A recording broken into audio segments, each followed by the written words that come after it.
Hi, this is David Saville, and I'm going to talk about the video that's been going around YouTube. I think it's got something like 5.5 million views, which was a video taken in Thailand, I think it was Thailand, of these children approaching people who are smoking, adults, and asking them for a light for their own cigarettes.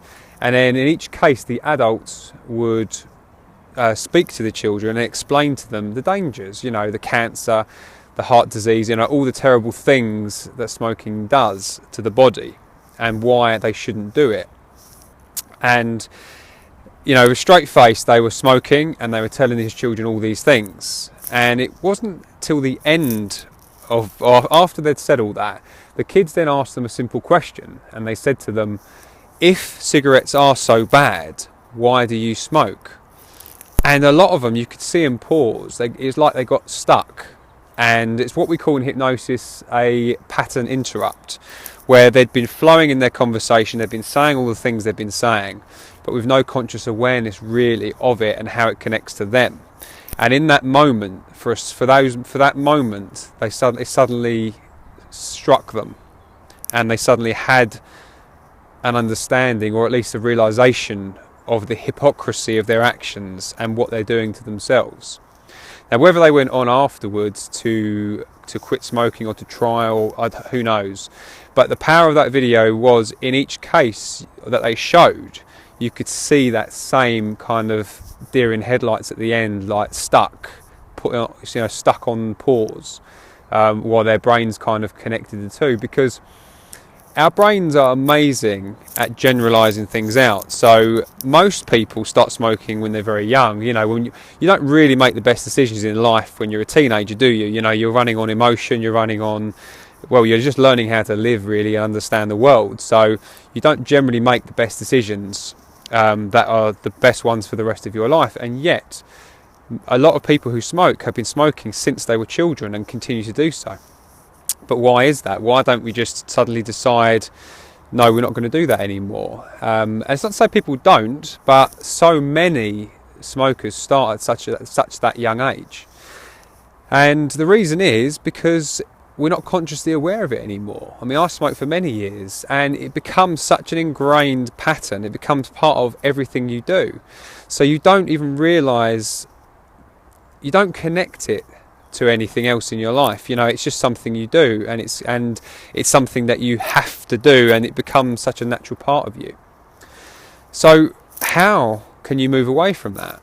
And why would you do something that's so damaging and so clearly harmful?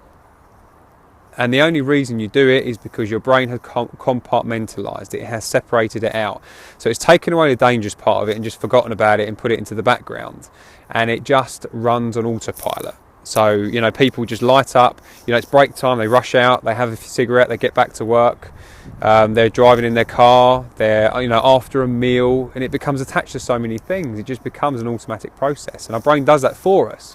Because otherwise, if we had to, every time we did something like that, we had to pay attention to it, it'd slow us right down. So our brain's doing us a favour. If every time you came to, when you learned how to open a door as a child, if every time you came to a door you had to figure out what that thing was on the door to be able to open it, you probably wouldn't get very far, would you?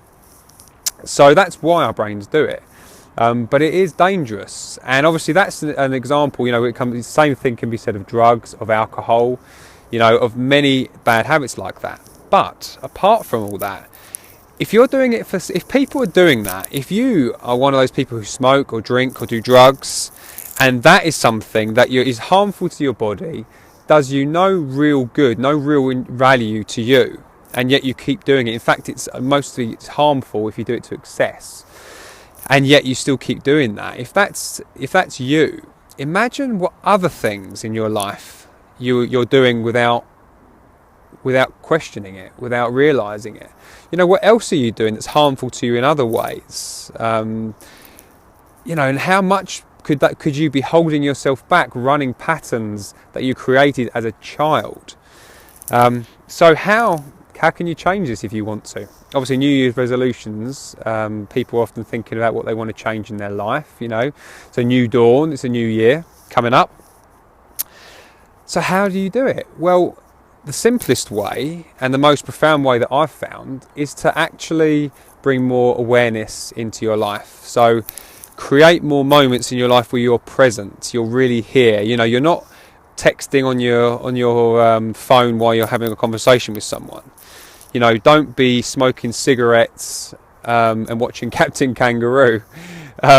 You know, when you're doing something, do it fully. Be present with what you're doing. When you're in a conversation with someone, look into their eyes, listen intently, and reply to them and speak to them. Have a deep conversation. You know, when you're doing something, be aware in that moment and be present with that moment. That is the best way that I know to start changing that. And then you can find so many areas in your life that you can put this to. So what do you think? You know, have you got any New Year's resolutions? Is there anything in your life you want to give up? Or, you know, when you really think about it, are there things that you're doing now that are actually harmful to your life in some way?